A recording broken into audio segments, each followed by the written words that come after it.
So you've been knitting for an hour, you hold it back to admire your work, and it looks weird. Or maybe you're halfway through a project and you're not sure what row you're on, what pattern you're knitting, or even what year it is.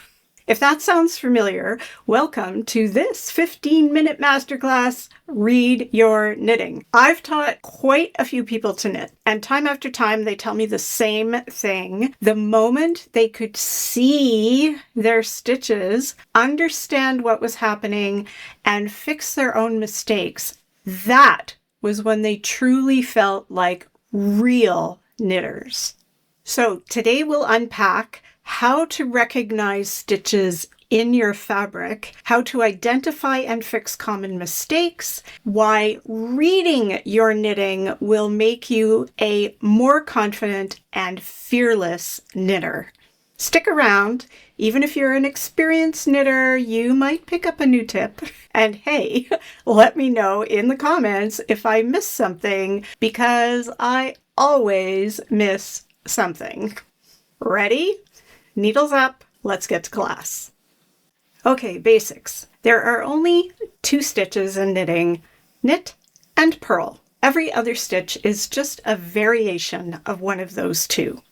In stockinette stitch, knit stitches look like neat little V's on the right side of the fabric, and on the wrong side, purl stitches create a bumpy texture.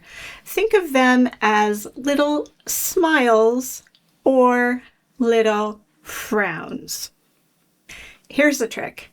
Knit stitches are flat and smooth, while purl stitches are bumpy like a strand of pearls. Oscar, darling, be a dear and fetch my diamond tiara. Let's look at these stitches a little more closely.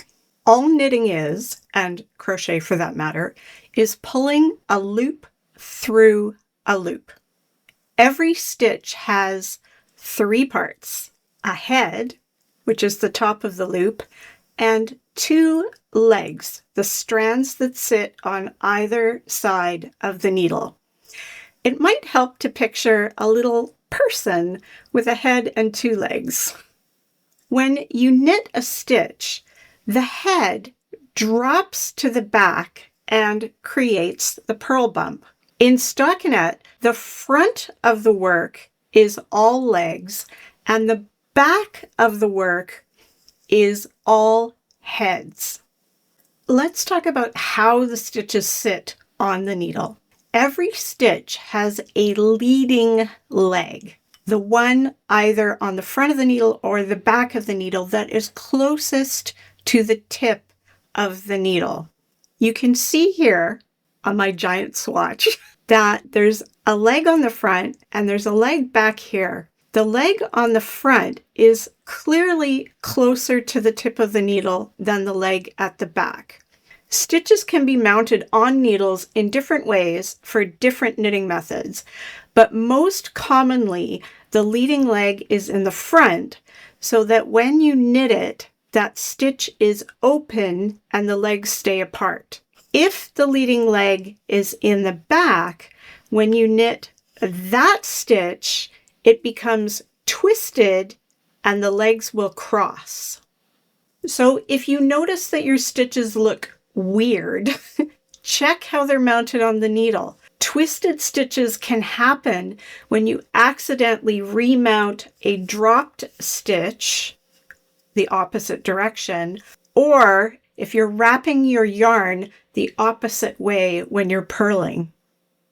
I talk a lot about this in my video on continental versus combined knitting. Link up there.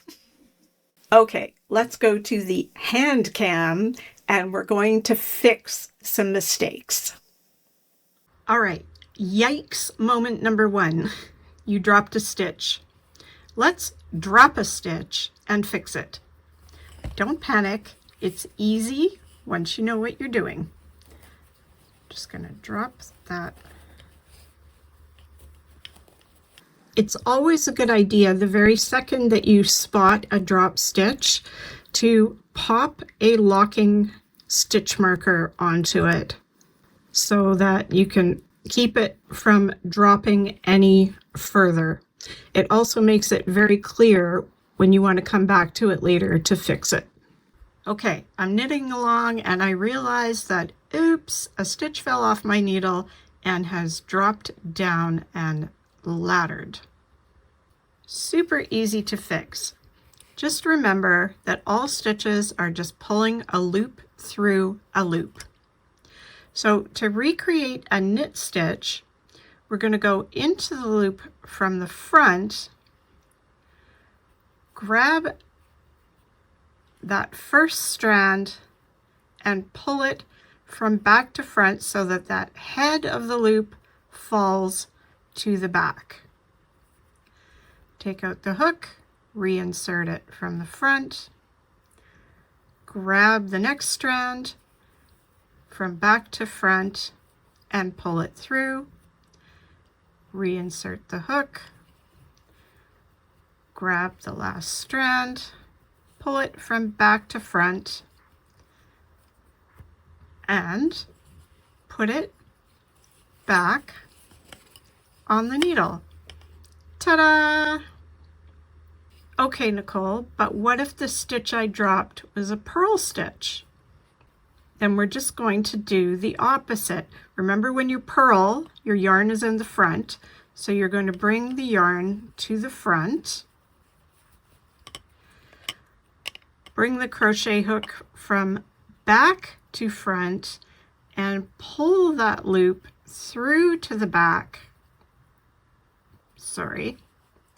so that the head drops forward. And ta-da, there is our purl bump at the front of the work. Super easy, yes?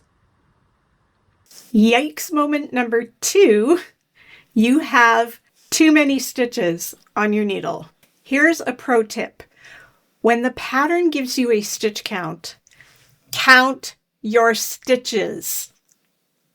This is your big opportunity to make sure that you are staying on track. I can't even begin to tell you how often I skip this step and regret it later, big time.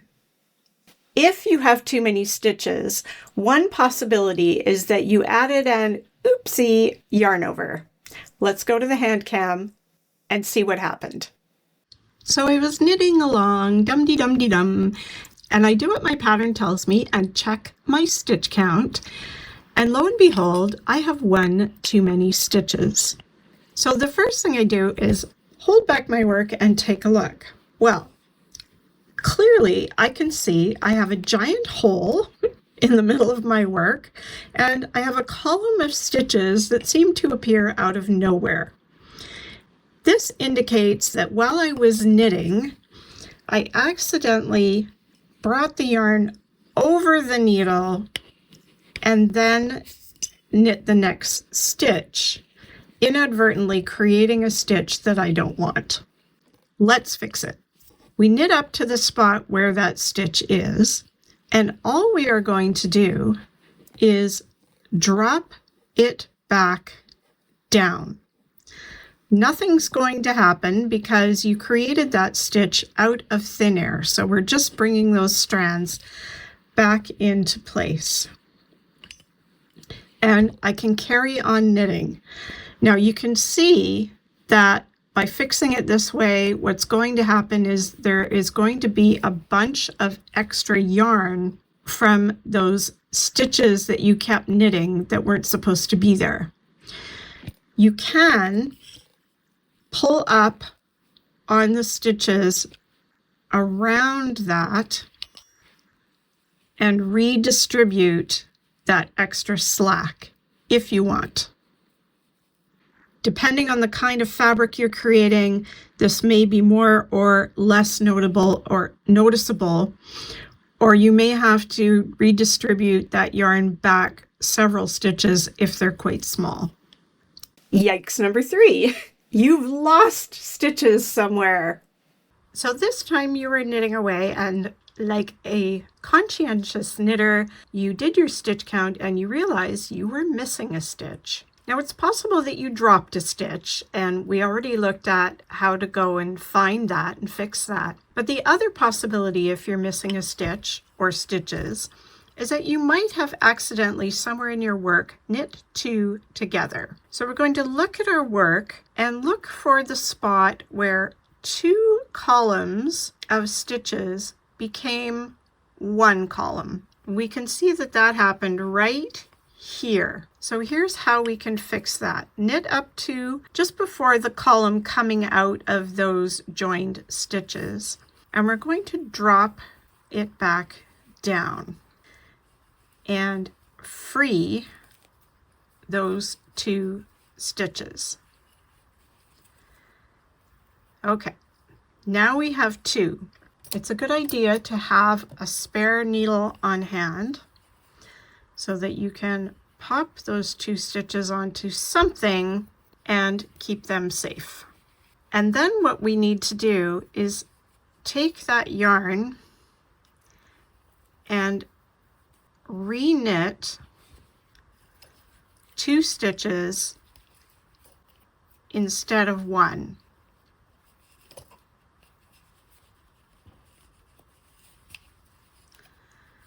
That was the first strand. Then we take the second strand and re-knit, slip it back to this needle. Okay, so we've re-knit those two columns using the strand that was in the back. What's going to happen is that now, because we are making two stitches using a strand of yarn that was only meant for one stitch before, these two stitches are often going to be quite tight and much smaller than the stitches around them. So you could do the reverse of what we did for the drop stitch, which is pull some slack towards those stitches from the stitches around it to make them a bit bigger. However, depending on how far down you had to re-knit, that can take quite a bit of time and be quite a lot of work. And if you're fuss budgety, like I am, I generally find it's best to frog back down to where you knit those stitches together and re-knit that section. Again, when I've tried to avoid having to rip my work back, I've ended up regretting it big time. And here's a little bonus tip. If you're knitting on a reversible fabric like this one, and you can't tell the right side from the wrong side, take one of these locking markers and attach it to your work on the right side after you've knit a row or two. You can keep moving it up as you go, but that locking marker is going to be your indication that that is always the right side of your work. Learning to read your knitting is like learning a new language. It opens up a whole new world of possibilities. What was that? Oh, I know, right? So true. You'll feel more confident making modifications, you'll feel comfortable correcting your mistakes, and you'll understand your patterns better. All good stuff. If you're ready to tackle charts, here's a link to my Tricks for Knitting with Charts video, where I break down how to read those mysterious hieroglyphic grids. Until then, grab some smooth, light-colored yarn and practice dropping and fixing stitches on a swatch. This is the last 15-minute masterclass for now, but don't be sad because there will be more to come soon, I promise. And if there's a particular technique that's been confounding you, let me know in the comments and I will be sure to add it to my video list. I say goodbye. Oscar says goodbye. Here's the link to the playlist of the last 3 masterclasses. Keep those needles clicking, and we hope to see you very soon. Bye!